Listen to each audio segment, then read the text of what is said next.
Hey everyone, welcome back to my channel. So for today's video, we are here at Tagaytay, Nasugbu Highway, here at Merben's Tapsilogan. Ayan, pag sinearch nyo po yan sa Google Maps, no? This one is Laurel, Batangas. Dito lang siya, kahilera ng Tagaytay Twin Lakes, no? So nandyan po yung ating property, and mamaya ipapakita ko yung ating floor plan and yung ating gagawin dito na house package, no? Perfect na perfect for retirement or for business. It depends to you guys, but I assure you that this one is 600 meters above sea level, very cold weather, very accessible, and meron tayo dito na clean title, ready for transfer anytime. So yung ating package here is for 25 million, all in siya. Kasama na yung permits, kasama na yung ating construction, kasama na yung ating architectural and yung ating structural permits, no? So andyan lang yung Tagaytay Taal, as you can see guys.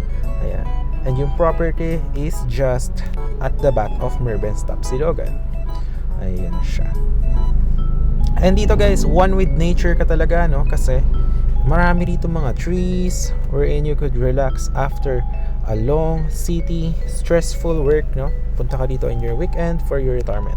So ito yung plan that we plan to make on this one. And ito naman siya, may basement po yung ating property. And perfect na perfect siya kasi yung slope ng ating property is medyo ano siya, sloping, no? So andyan yung 315 square meter. Meron din diyang house na sa kabila, sa may tapat niya na may pool. Ayan. So wala ritong problem for water and electricity. So yan guys, observe nyo lang po muna yung ating property para ma-visualize nyo yung ating plano dito.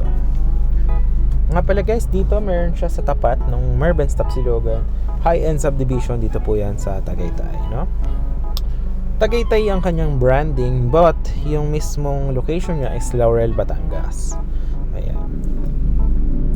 Ayan guys, so dito pala mayroong mga business dito sa tapat, mga laundry shop, mga wellness center, convenience store, RCBC Bank. Ayan, nandiyan sa may tapat.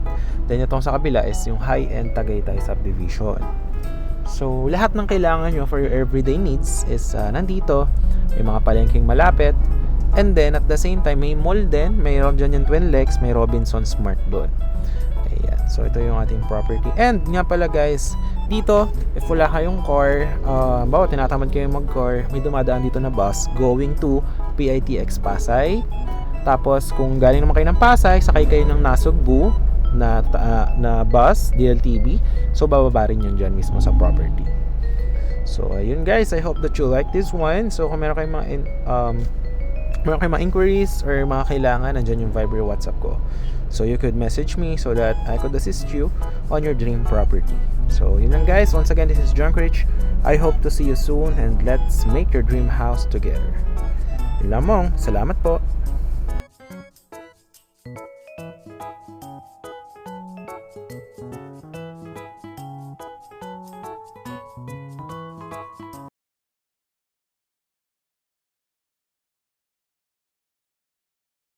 Welcome back to my channel, and for today's video, we are here on Tagaytay, Nasugbu Highway. So ayan, nag-car tayo going to this property. Meron tayo ngayon na new property natin na i-open, 314 square meter, clean title, ready for transfer. Andito lang yung landmark guys, Merben Tapsilogan, ayan siya. Tapos the property is overlooking view of Taal. So we are planning to build this one, ito po sa gilid. So all in siya guys, for only, tapos free transfer title na din po, and we will include the house, and then there's a car park. So I will show it to you, maglalakad tayo. So this one is accessible by car or motorcycle or public transport dahil marami pong mga bus dito. Meron ding bangko, ayan. So may mga pasalubong. So ang landmark, Merben's Tapsilogan, ayan. So ayan guys, yung Merben's Tapsilogan. And then yung properties nandito lang sa tabi. So overlooking siya. Ang plano natin guys is the property itself is dimensions po niya ay 35 meters by 9 meters.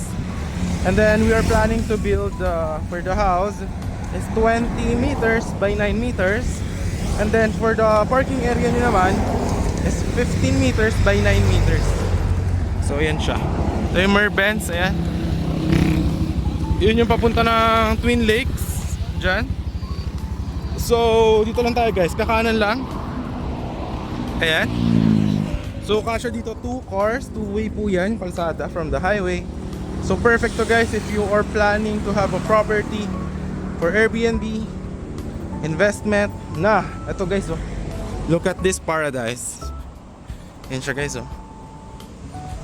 Alright. Ayan oh, overlooking yan na mismo yung Taal guys oh. Ayan siya oh. O ayan yung Taal Lake. Tapos ayan yung Taal. Ayan oh, kita nyo ba? Ayan siya, teka ayusin natin. Ayan guys oh, ayan yung Taal. Ayan. Tapos ito yung property. Andyan oh, ayan oh. 35 meters. Pataas po yan dyan. By 9 meters. Ayan. So ayan oh. Ayan yung Merbenz Tapsilogan. Okay. So bababa tayo. Pakita ko sa inyo yung property. So ang ganda sa kanya guys is very slope siya, overlooking talaga siya. Tapos ito may daan dito. Ayan.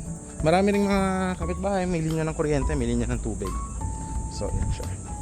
Ayan kung makikita nyo guys. So, ito na mismo yung lot. Nandiyan na yung simula. Tapos pababa yan, 35 meters.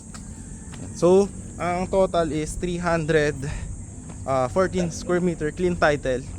Okay. So this is where we'll be building the house and the parking, no? So yan, napakaganda. So bakit siya 20 million lang? 'Di ba normally pag overlooking mga 25 to 30 million.